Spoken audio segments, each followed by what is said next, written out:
Hello everyone. आज का हमारा टॉपिक है class 7th chapter 7th that is weather, climate and adaptations of animals to climate. क्या होता है वेदर, क्या होता है क्लाइमेट, दोनों के बीच में क्या डिफरेंस हैं, कौन कौन से फैक्टर्स हैं जो वेदर और क्लाइमेट को डिटरमाइन करते हैं, एनिमल्स के अंदर पर्टिकुलर क्लाइमेट के हिसाब से क्या क्या अडेप्टेशंस आती हैं, वो हम इस चैप्टर में पढ़ेंगे। तो चलिए शुरू करते हैं। सबसे पहले वेदर क्या है? The weather of a place can be defined as the measure of its daily atmospheric conditions such as humidity, temperature, lightning events, rainfall, storms, snow and so on. तो किसी भी जगह पे जो डेली बेसिस पे जो atmospheric conditions होती हैं उसको हम वेदर कहते हैं। इसका मतलब ये बहुत जल्दी फ्रीक्वेंटली क्या होता है, चेंज होता रहता है। और वेदर को किस किस चीज़ के बेसिस के ऊपर डिटरमाइन किया जाता है कि कितनी रेनफॉल हुई है, कितना टेम्परेचर है, कितनी ह्यूमिडिटी है, कितनी स्नोफॉल है, क्या स्टॉर्म आएगा, किस स्पीड से आएगा, क्या विंड की स्पीड दिन में रहेगी। So these factors are known as elements of weather. जो वेदर को डिटरमाइन करने में मदद करते हैं उनको एलिमेंट्स कहा जाता है। और ये सब क्या है, वेदर के एलिमेंट्स। एक दिन में भी वेदर चेंज हो सकता है। सुबह क्या पता आप देखें तो आपको सन्नी वेदर दिखाई दे, दिन में काफ़ी हैवी रेनफॉल आपको देखने को मिल सकती है। तो जो आपका वेदर है वो काफ़ी फ्रीक्वेंटली चेंज होता है। यहाँ पर बहुत सारे वेदर कंडीशंस आपको दिखाए गए हैं। सन्नी भी हो सकता है, क्लाउडी हो सकता है, पार्शली क्लाउडी, दिन में थोड़े बहुत बादल हैं, थोड़ी बहुत देर धूप है, हॉट गर्म हो सकता है, वार्म हो सकता है, वार्म का मतलब बिल्कुल ही ड्राई। यहाँ पे वार्म अलग अलग सीजन के हिसाब से दिखाए गए हैं आपको। कोल्ड हो सकता है, विंडी हो सकता है, ब्रीजी ठंडी ठंडी हवा चल रही हो, रेनी हो सकता है, बरसात हो सकती है। तो ऐसे आपको बहुत सारे वेदर कंडीशंस देखने को मिल सकते हैं। वेदर रिपोर्ट से हमें जनरली इंफॉर्मेशन मिलती है कि आज कैसा वेदर रहेगा। The weather report generally contains the information about the weather of the day. तो जो वेदर रिपोर्ट आती है वो इंफॉर्मेशन कैरी करती है कि आज वेदर कैसा रह सकता है। आप लोग देखते भी होंगे कि हमें एक वेदर रिपोर्ट मिलती है कि आने वाले 2 दिन बरसात हो सकती है और 2 दिन बरसात होती है। The government has a special department called the meteorological department that predicts the weather of a place and prepare the weather report। तो गवर्नमेंट का एक डिपार्टमेंट, गवर्नमेंट की एक ऑर्गेनाइजेशन है जो वेदर के एलिमेंट्स को स्टडी करके हमें वेदर रिपोर्ट प्रिपेयर करके देती है। उस डिपार्टमेंट का नाम क्या है, meteorological department. The weather report is generally published in newspaper, radio and television. Newspaper में भी आपको हमेशा राइट साइड कॉर्नर पे या लेफ्ट साइड कॉर्नर पे वेदर रिपोर्ट देखने को मिलेगी, रेडियो पे भी सुनाई देगी और टेलीविजन टीवी पे भी डेली वेदर रिपोर्ट्स आती हैं। The weather forecast is important for people because many of our day to day activities are based on weather condition. तो जो वेदर फोरकास्ट है, वेदर का पूर्वानुमान है कि वेदर कैसा रहेगा, ये बहुत ज़्यादा ज़रूरी है क्योंकि हमारी बहुत सारी एक्टिविटी वेदर कंडीशंस के ऊपर डिपेंड करती हैं। For example, we check the possibility of rainfall on a particular day and carry an umbrella with us accordingly. अगर बरसात का मौसम है तो हम अम्ब्रेला लेके बाहर जाना प्रेफर करते हैं। यदि हमें कोई फैमिली फंक्शन रखना है तो हम देखते हैं कि वेदर कैसा रहेगा। अगर पूरे दिन रात बरसात हो रही है तो हम फैमिली फंक्शन रखना प्रेफर नहीं करेंगे क्योंकि ऐसे मौसम में फैमिली फंक्शन नहीं कर पाएंगे। यहाँ पे आपको कुछ वेदर फोरकास्ट दिखाए गए हैं। कितने दिन के? 3 दिन के, एक आज का, एक फ्राइडे का, एक सैटरडे का। यहाँ पे देख सकते हैं नॉर्थ में क्या कह रहा है, रेन एंड थंडरस्टॉर्म्स आ सकते हैं। मैक्सिमम टेम्परेचर, मिनिमम टेम्परेचर, तो दोनों टेम्परेचर होते हैं, मैक्सिमम टेम्परेचर और मिनिमम टेम्परेचर। जो मैक्सिमम टेम्परेचर है वो हमारे आफ्टरनून में रिकॉर्ड किया जाता है, जो मिनिमम टेम्परेचर है ये अर्ली मॉर्निंग रिकॉर्ड किया जाता है। तो वेदर रिपोर्ट में हमेशा आपको मैक्सिमम और मिनिमम टेम्परेचर देखने को मिलेगा कि आज का जो मैक्सिमम टेम्परेचर जाएगा वो 21 डिग्री सेल्सियस जाएगा और जो मिनिमम जाएगा वो 14 डिग्री सेल्सियस जाएगा। साउथ में क्या रहेगा, हॉट, ड्राई और सनी डे रहेगा। Maximum 33 degree Celsius, minimum 14 degree Celsius. ऐसे ही फ्राइडे और सैटरडे का भी आपको यहाँ पर वेदर फॉरकास्ट देखने को मिलेगी। 3 दिन के, आने वाले 3 दिन की ये क्या है, वेदर फॉरकास्ट है। The weather of a place is never constant. जो वेदर है किसी भी जगह का वो कभी भी कॉन्स्टेंट नहीं रहता है। It can alter every day, ये डेली बदल सकता है, और इवन एवरी आवर, हर घंटे में भी वो बदल सकता है। For instance the weather might be sunny in the morning in an area but really in the evening, really की जगह यहाँ पे आएगा रेनी इन द इवनिंग। तो सुबह के टाइम क्या हो सकता है, सुबह के टाइम मौसम खुला हुआ हो सकता है, धूप हो सकती है, सनी हो सकता है डे, और शाम तक होते होते क्या हो जाएगा, वो मौसम बदल जाएगा, रेनी हो जाएगा।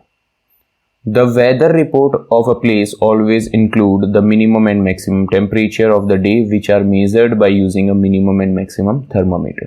तो जब हमने हीट चैप्टर पढ़ा था तब हमने पढ़ा था कि थर्मोमीटर्स की सहायता से टेम्परेचर को मेजर किया जाता है, और जो दिन का मैक्सिमम और मिनिमम टेम्परेचर है वो मिनिमम एंड मैक्सिमम थर्मोमीटर से लिया जाता है। और जितनी भी वेदर रिपोर्ट्स बनती हैं उनके अंदर जो दिन का मिनिमम और मैक्सिमम टेम्परेचर है वो भी लिखा हुआ होता है।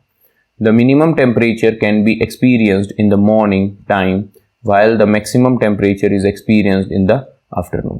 तो जो मिनिमम टेम्परेचर है वो मॉर्निंग में, अर्ली मॉर्निंग में नोट किया जाता है, उसी टाइम सबसे मिनिमम टेम्परेचर पहुंचता है, और मैक्सिमम टेम्परेचर पहुंचता है आफ्टरनून के अंदर। एक डिवाइस है जिसको रेन गॉज कहा जाता है। It is use to measure rainfall, कि कितनी रेनफॉल हुई है। To measure the rainfall of a place an instrument called rain gauge is used. The rain gauge collects the rain water of origin and has a measuring scale which determines the quantity of rainfall of that place. ये funnel shape दिखाई दे रहा होगा आपको, इसके अंदर यहाँ पर क्या है जी, एक मेजरिंग स्केल लगाया गया है, ओपन है ऊपर से, बरसात जब होती है इसको बाहर रख देते हैं और जितना पानी इसके अंदर कलेक्ट होता है उसके हिसाब से बताते हैं कि कितनी बरसात हुई है। वेदर रिपोर्ट्स में आपने देखा होगा आज 100 mm बरसात हुई, आज सिर्फ 10 mm बरसात हुई, तो वो किससे मेजर किया जाता है, इस रेन गॉज नाम की डिवाइस से मेजर किया जाता है। How do changes in weather occur, कैसे वेदर में चेंजेस होते हैं। Any change in the weather of a place on the earth is because of the sun। सन की वजह से ही वेदर में चेंज होते हैं, which radiates large amount of heat and light energy on the earth।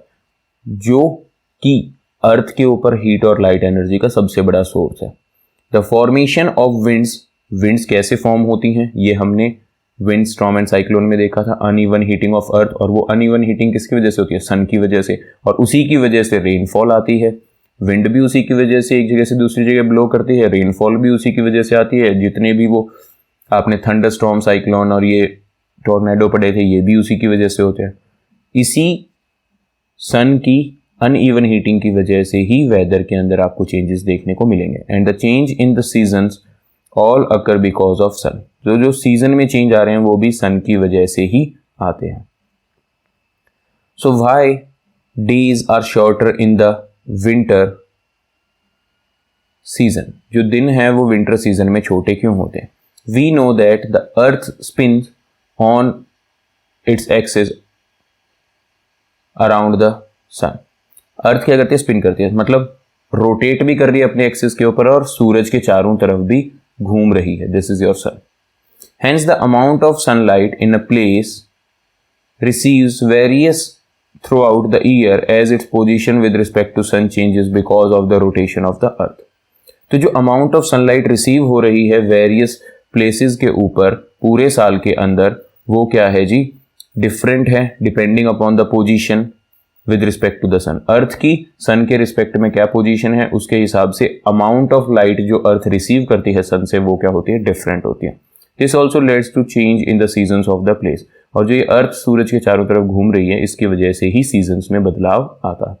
In the summer season, गर्मियों के समय में जब जो पोजीशन है अर्थ की वो सन के काफ़ी क्लोज है, इसीलिए ज़्यादा सनलाइट रिसीव होती है और ज़्यादा लंबे समय तक रिसीव होती है, इसीलिए डे टाइम बड़ा होता है। जबकि विंटर सीजन के टाइम पे जो अर्थ की पोजीशन है वो सन से मैक्सिमम डिस्टेंस पे होती है, इस वजह से सनलाइट कम टाइम के लिए हमें रिसीव होती है और दिन क्या हो जाते हैं, छोटे हो जाते हैं। डायग्राम से समझते हैं। यहाँ पे डायग्राम देखिए, ये सन है, ये अलग अलग पोजीशन है, समर है, ऑटम है, विंटर है, स्प्रिंग है। तो समर के टाइम पे क्या होता है, नदर्न हेमिस्फीयर के अंदर, ऊपर वाला जो आपका हेमिस्फीयर, अर्थ का ऊपर वाला हेमिस्फीयर, नदर्न हेमिस्फीयर के अंदर क्या होती है, समर होती है, और जो सदर्न हेमिस्फीयर है वहां पे क्या होती है, विंटर होती है। ठीक है जी। तो जब ये घूम रहा होता है तो मैक्सिमम लाइट यहाँ पर रीच कर रही होती है नदर्न हेमिस्फीयर में, तो यहाँ पर डे टाइम बड़े होते हैं। यहाँ पर लाइट बहुत कम पहुंच रही होती है, तो यहाँ पर क्या होता है जी, आपका डे छोटे होते हैं, क्योंकि यहाँ पे सनलाइट बहुत कम पहुंचती है। ऐसे ही घूमती रहेगी अपने एक्सिस के ऊपर, तो ये वाला फेस हमेशा सन की तरफ ही रहेगा। लेकिन जब ये घूम के यहाँ पहुंच जाएगी तो सदर्न हेमिस्फीयर में जो सनलाइट है वो मैक्सिमम टाइम पहुंचेगी, नदर्न हेमिस्फीयर में कम पहुंचेगी। तो ऊपर विंटर आ जाएंगी और नीचे क्या आ जाएंगी, समर्स आ जाएंगी। ठीक है जी, ऐसे होता है।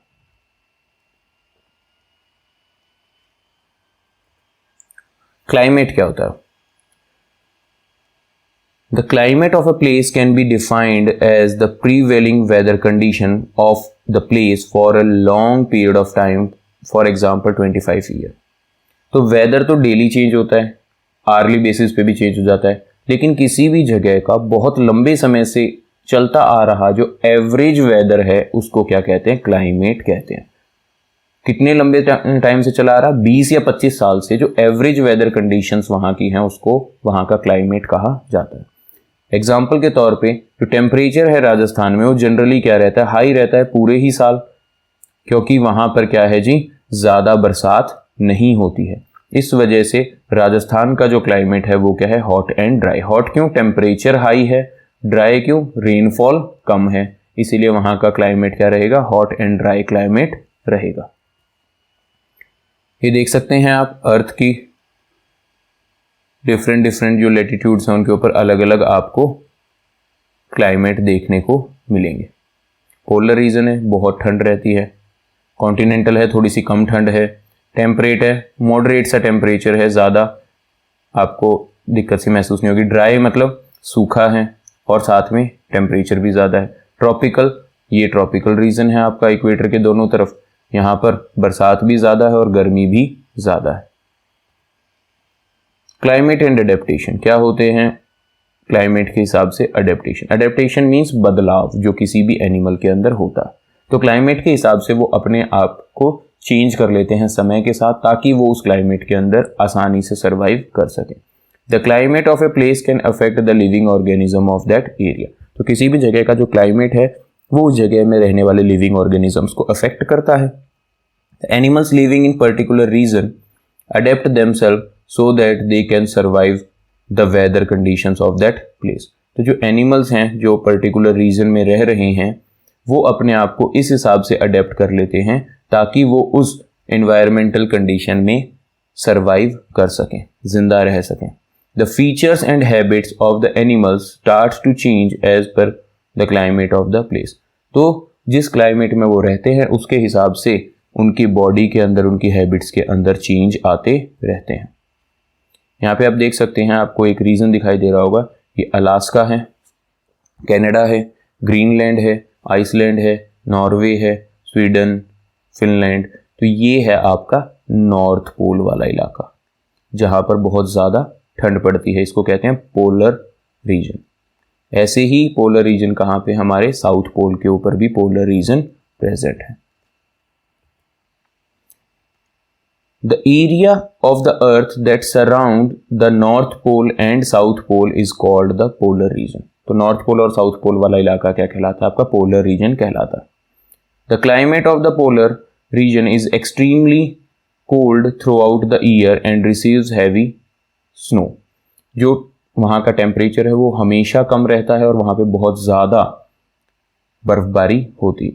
The sun does not rise for 6 months of the year in the polar region. 6 महीने के लिए दोनों में से किसी एक को पोल के ऊपर, जैसे पहले 6 महीने नॉर्थ पोल के ऊपर सूरज नहीं दिखाई दिया तो अगले 6 महीने साउथ पोल के ऊपर दिखाई नहीं देगा। तो 6 महीने तक लगातार वहां पे क्या रहता है, अंधेरा रहता है।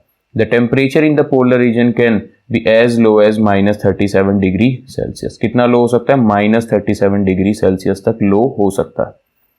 Most common animal found in these regions are polar bear and penguins. जो सबसे कॉमनली पाए जाने वाले एनिमल्स हैं वो कौन कौन से हैं पोलर रीजन में? पोलर बियर और पेंगुइन।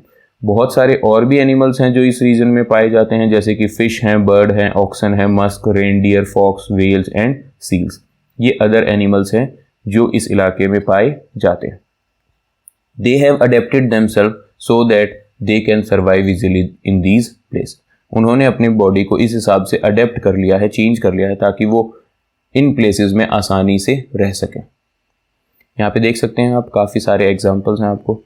लियोपार्ड सील दिखेगी, पेंगुइन दिखाई देगा, आर्कटिक फॉक्स दिखाई देगी, पोलर बियर, आर्कटिक वूल, आर्कटिक फॉक्स, वल्रस, ये सारे कहाँ पाए जाते हैं? पोलर रीजन में पाए जाने वाले एनिमल्स हैं। So that's all for this class. Next topic in next video. Thank you very much. Take care. God bless you.